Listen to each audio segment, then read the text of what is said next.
Complex compound में बढ़ते हैं आगे और डिस्कस करते हैं एप्लीकेशन ऑफ कॉम्प्लेक्स कंपाउंड।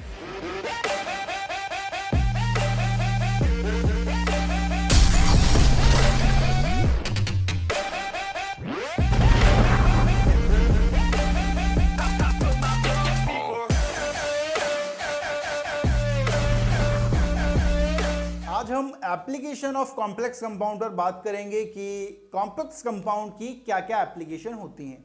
तो सबसे पहली एप्लीकेशन देखी जाती है मेटलर्जी में, कि मेटलर्जी में किस तरह की एप्लीकेशन होती है उस पर बात करेंगे। तो सबसे पहला मेटलर्जी में जो आता है वो आता है प्यूरिफिकेशन। प्यूरिफिकेशन में कॉम्प्लेक्स कंपाउंड का यूज देखा जाता है, उसकी एप्लीकेशन देखी जाती है। प्यूरिफिकेशन में भी किसमें? वेपर फेज प्यूरिफिकेशन में। यहां पर वेपर फेज प्यूरिफिकेशन में सबसे पहला आता है मॉन्ड्स प्रोसेस।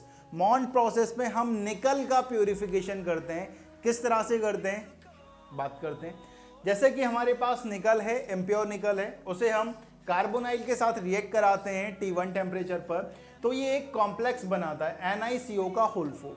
फिर हम इस कॉम्प्लेक्स को दोबारा से हीट करते हैं T2 टेम्परेचर पर, तो हमें निकल मिलता है प्लस कार्बोनाइल गैसियस फॉर्म में बाहर निकल जाता है। तो ये जो निकल मिला है हमें वो प्योर फॉर्म में मिलता है। तो यहां पर हम कॉम्प्लेक्स कंपाउंड का यूज कर रहे हैं तो उसकी एप्लीकेशन देखी जाती है। इस एक बात ध्यान रखना है कि ये जो T2 टेम्परेचर है ना वो T1 टेम्परेचर से क्या होना चाहिए?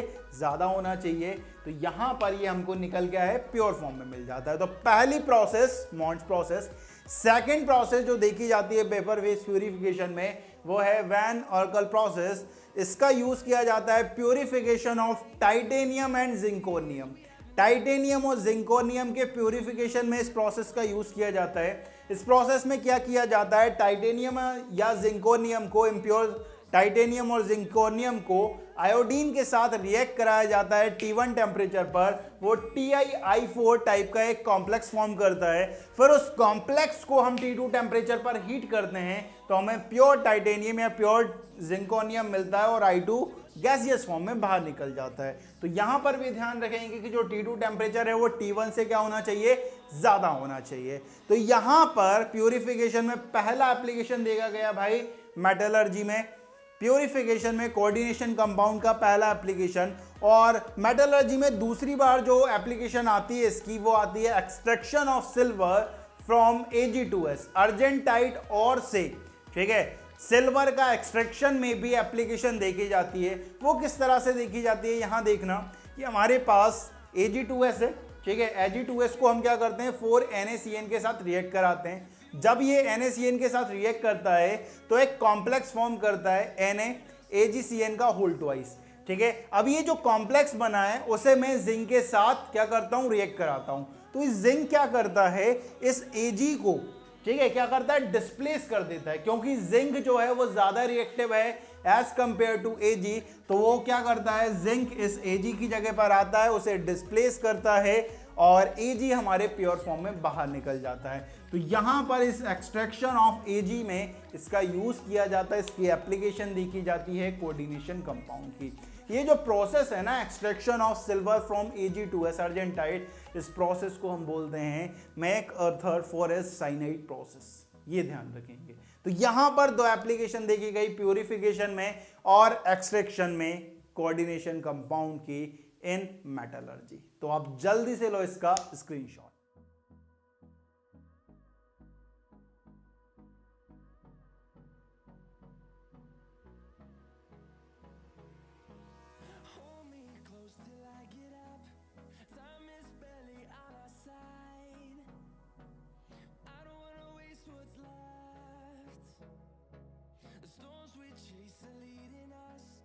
तो ले लिया है आपने इसका स्क्रीनशॉट। चलिए बढ़ते हैं आगे और डिस्कस करते हैं कुछ और एप्लीकेशंस।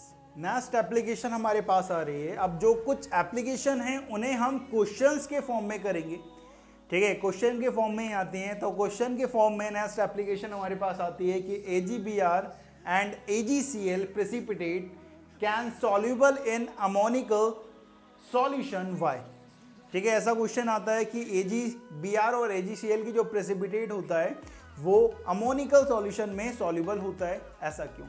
तो यहां पर भी कोऑर्डिनेशन कंपाउंड की एप्लीकेशन देखी जाती है, क्योंकि यहां पर एक्चुअल में आंसर क्या है कि ड्यू टू सॉल्युबल कॉम्प्लेक्स, कि ये सॉल्युबल कॉम्प्लेक्स बना लेते हैं जैसे ये मोनिकल सॉल्यूशन में जाते हैं और जिसकी वजह से ये क्या हो जाते हैं, सॉल्युबल हो जाते हैं। कैसा होता है, जैसे कि AgBr है या AgCl, AgI है, ठीक है, सॉरी यहाँ पर ये AgCl है, ठीक है, ये AgCl है। AgBr या AgCl की जो प्रेसिपिटेट है उसे अपन NH4OH के साथ रिएक्ट कराते हैं, तो यहाँ पर बनता है AgNH3 का होल ट्वाइस कॉम्प्लेक्स और ये Br और यहाँ पर ये Cl। तो ये जो कॉम्प्लेक्स बना है वो सॉल्युबल बनता है और सॉल्युबल है तो यहाँ पर ये आकर क्या हो जाती है, सॉल्युबल हो जाती है। ये इनसॉल्युबल थी, यहाँ पर अभी क्या थी, प्रेसिपिटेट थी, मतलब इनसॉल्युबल थी। जैसे ही उसने कॉम्प्लेक्स बनाया तो ये क्या हो गई, सॉल्युबल हो गई। तो यहाँ पर भी कोऑर्डिनेशन कंपाउंड की क्या देखी जाती है, एप्लीकेशन देखी जाती है। थर्ड मूव करते हैं, थर्ड एप्लीकेशन आती है कि जो रस्ट के स्पॉट होते हैं, ठीक है, जो अपने कपड़ों पे लग जाते हैं, उसे भी हम रिमूव कर सकते हैं with the help of oxalic acid. की ऑक्जेलिक एसिड जो स्पॉट ऑफ रस्ट होते हैं उन्हें रिमूव करने में मदद करता है और यहाँ पर भी कॉम्प्लेक्स कंपाउंड की एप्लीकेशन देखी जाती है। किस तरह से कि spot of rust can be remove from fabric by using oxalic acid. किस तरह से कि रस्ट का फॉर्मूला क्या होता है, Fe2O3.X2O, तो यहाँ पर जो Fe है वो +3 में होगा, ठीक है। तो जो रस्ट है उसे अपन C2O4-2 ऑक्जेलेट आयन के साथ रिएक्ट कराते हैं, तो यहाँ पर ये एक सॉल्युबल कॉम्प्लेक्स बनता है और सॉल्युबल कॉम्प्लेक्स बना तो बाहर निकल जाता है। तो FeC2O4 का होल थ्राइस और इस पूरे कॉम्प्लेक्स पर -3 का चार्ज है, मतलब आयरन यहाँ पर +3 में होने वाला है क्योंकि ऑक्जेलेट पर -2 का चार्ज होता है। तो यहाँ पर ये सॉल्युबल कॉम्प्लेक्स बनाता है और जैसे ही सॉल्युबल कॉम्प्लेक्स बनाएगा तो रस्ट अपने आप कपड़ों से निकल जाएगी। थर्ड एप्लीकेशन पर मूव कर दें। थर्ड एप्लीकेशन हमारे पास आती है, बहुत इंपॉर्टेंट है, लगातार क्वेश्चन पेपर में देखी जाती है। एप्लीकेशन आती है फोर्थ हमारे पास, for lead poisoning calcium ADTA injection are use. जब भी लेड पॉइजनिंग होती है, ठीक है, तब वहां पर हम कैल्शियम ADTA के इंजेक्शन यूज करते हैं। ऐसा क्यों करते हैं इसकी बात करते हैं, क्योंकि कैल्शियम ADTA के साथ जो लेड आयन है वो क्या करता है, एक कॉम्प्लेक्स फॉर्म करता है जो कि सॉल्युबल होता है और जैसे ही ये सॉल्युबल होगा और ये क्या करेगा, बॉडी से बाहर निकल जाएगा, because it form soluble complex with lead which is non poisonous and can be excrete out by body, ठीक है। यहां पर एक्चुअल में क्या होता है, जो लेड है जो पॉइजनस है उसे अपन कैल्शियम ADTA के साथ रिएक्ट कराते हैं, ठीक है। अब यहां पर ये लेड जो है वो एक सॉल्युबल कॉम्प्लेक्स फॉर्म करता है और ये जो कॉम्प्लेक्स बना है वो क्या है, नॉन पॉइजनस है, ये ध्यान रखना, ये क्या है, नॉन पॉइजनस है। अब ये जो नॉन पॉइजनस है वो क्या करता है, बॉडी से बाहर निकाल देती है। तो ये पॉइजनस था, ये नॉन पॉइजनस है, ठीक है। तो हमने पॉइजनस को नॉन पॉइजनस में चेंज कर दिया with the help of calcium ADTA और यहाँ पर कॉम्प्लेक्स बन रहा है तो कॉम्प्लेक्स की एप्लीकेशन आती है। तो यहाँ पर अभी तक अपन 4 एप्लीकेशन पर बात कर चुके हैं, मेटलर्जी में बात कर चुके हैं। दूसरा AgBr और AgCl की जो प्रेसिपिटेट होती है वो अमोनिकल सॉल्यूशन में क्यों सॉल्युबल होती है उसकी बात करी। Next, spot of rust can be removed by oxalic acid, इस पर बात करी। और लेड पॉइजनिंग में कैल्शियम ADTA के इंजेक्शन दिए जाते हैं, क्यों, इस पर बात करी। तो अब जल्दी से लो इसका स्क्रीनशॉट।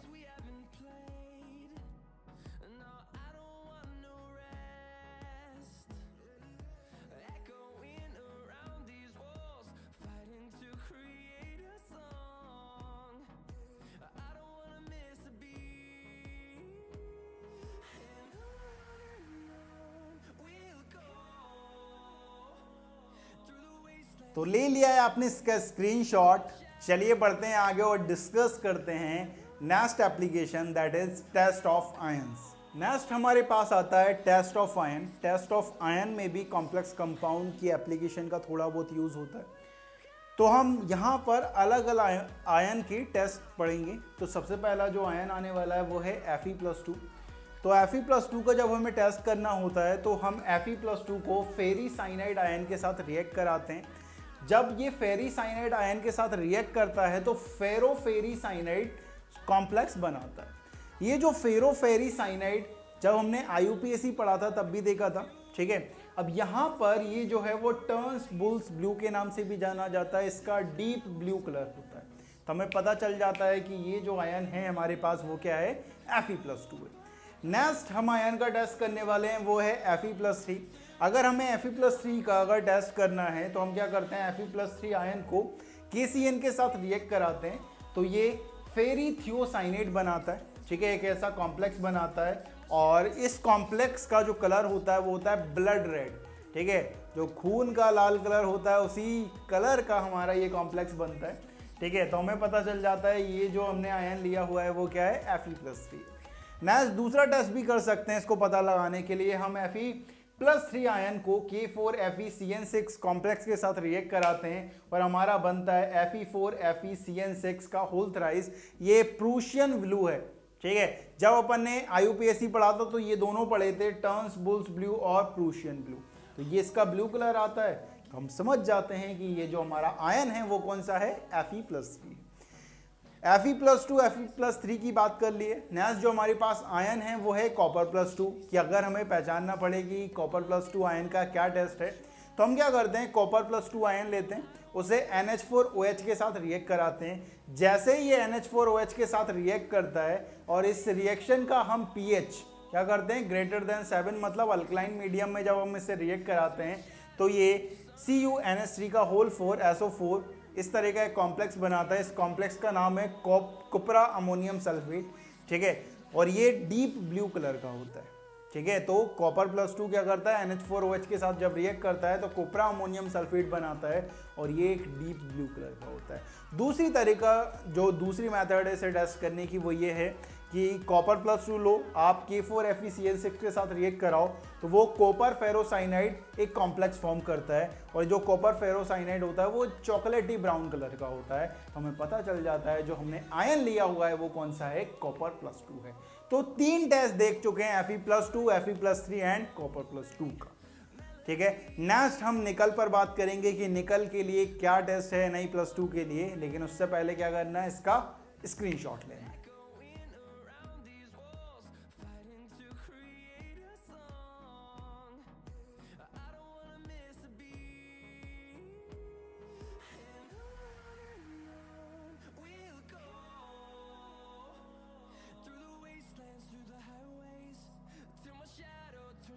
तो ले लिया है आपने इसका स्क्रीनशॉट, चलिए बढ़ते हैं आगे। नेक्स्ट जो आयन आता है हमारे पास वो है Nickel+2। Nickel+2 का जब हमें टेस्ट करना हो तो अपन कुछ इस तरह से कर सकते हैं कि Nickel+2 को DMG के साथ रिएक्ट कराते हैं। DMG मतलब डाई मिथाइल ग्लाइऑक्साइम, ठीक है, ये एज अ लिगेंड काम करता है। तब इसे रिएक्ट कराएंगे तो हमारे पास एक कॉम्प्लेक्स बनता है निकल DMG का होल ट्वाइस। ये जो कॉम्प्लेक्स बना है वो रोजी रेड प्रेसिपिटेट होता है या चेरी रेड कलर का प्रेसिपिटेट होता है। अब ये कॉम्प्लेक्स इस तरह से बनता है, यहाँ पर Nickel+2 है हमारे पास, ये हमारे पास डाइमिथाइल ग्लाइऑक्साइम है, ये डाइमिथाइल ग्लाइऑक्साइम है। अब होता क्या है, यहाँ पर इनके बीच में हाइड्रोजन बॉन्डिंग देखी जाती है, सिमेट्रिकल हाइड्रोजन बॉन्डिंग देखी जाती है। अगर मैं इस पूरे कॉम्प्लेक्स को ऑब्जर्व करूं तो मुझे कई सारी चीजें देखने को मिलेंगी। पहला कि इसका जो हाइब्रिडाइजेशन होने वाला है, ठीक है, DMG बाइडेंटेड लिगेंड होता है, ठीक है, तो यहां पर इसका कोऑर्डिनेशन नंबर Nickel+2 का 4 है, मतलब यहां पर जो कोऑर्डिनेशन नंबर है वो 4 है और यहां पर DsP2 हाइब्रिडाइजेशन देखने को मिलता है। अगर DsP2 हाइब्रिडाइजेशन है तो ज्योमेट्री स्क्वायर प्लेनर होने वाली है। अगर स्क्वायर प्लेनर है और यहां पर अनपेयर्ड इलेक्ट्रॉन अब्सेंट होते हैं, इसलिए ये कॉम्प्लेक्स क्या होता है, डायामैग्नेटिक होता है। यहां पर 2 हाइड्रोजन बॉन्डिंग देखी जाती है और टोटल हमारे पास 4 रिंग होती हैं भाई, पहली रिंग, दूसरी रिंग, तीसरी रिंग और चौथी रिंग, 4 रिंग यहां पर देखी जाती हैं। ये सारी चीजें बहुत इंपॉर्टेंट हैं, ठीक है। यहां पर रोजी रेड पीपीटी या चेरी रेड पीपीटी आती है, ये ध्यान रखेंगे, ठीक है। तो इस तरह का हमारे पास एक कॉम्प्लेक्स बनता है Nickel+2 के केस में। जब हमें Nickel+2 आयन का टेस्ट लगाना है तो हम क्या करेंगे, उसे DMG के साथ रिएक्ट कराएंगे, वो कॉम्प्लेक्स बनाएगा जिसका कलर ब्लड रेड, सॉरी, जिसका कलर रोजी रेड होगा, प्रेसिपिटेट होगा और चेरी रेड कलर की एक प्रेसिपिटेट आएगी। तो कुछ इस तरह से अपन Nickel+2 का टेस्ट कर सकते हैं। अब जल्दी से लो इसका स्क्रीनशॉट।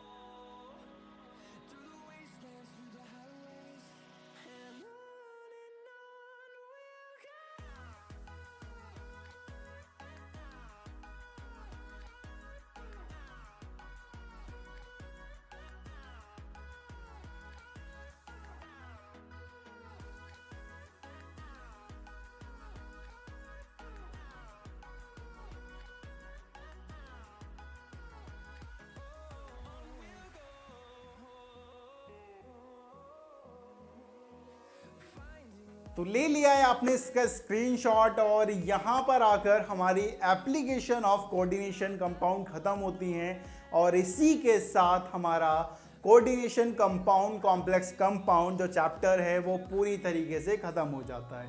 तो इस वीडियो में बाबा जी की तरफ से इतना ही। जय हो।